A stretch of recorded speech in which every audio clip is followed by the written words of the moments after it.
Review naman tayo ng harvester. Ito yung harvester ko. Palay. Ayan o, mga pangil-pangil niya o. Yan. Pag ginain niya yung palay, ilan pa doon sa marina na yan. Bago, magtanong yan.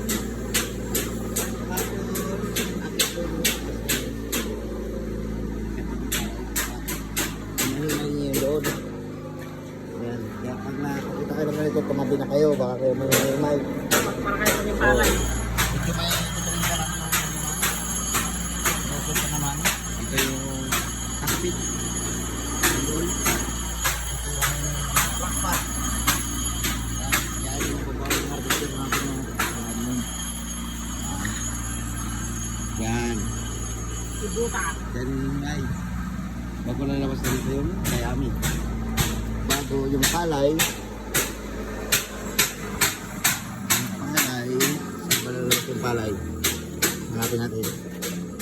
Pagka harvest na palay na yun.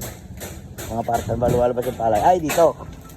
Dito mga par. Paglabas niya, isasako na diretso. Dalawa yan. Oo, palay na yun siya. Diba? Pati plastic. Tapos tayo yung didura dyan sa salog ng basahan. Ayan siya mga par. Ang? Diesel niya. Saan? Ay, ito ba? Ay, malaki na yan. Balik lang naman ko na yun. Isa lang ako. Ubuta.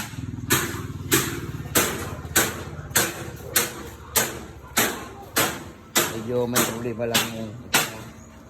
Kaya nandito sa shop. Gagawin natin yan. Yan siya mga pa. Yan ang brand niya. Ubuta. Dito may tangkit na siya oh. Sa langit yung hydraulic. Ayan, trapad. Para kang may sariling tangke, bigera. Muna ba yun ito?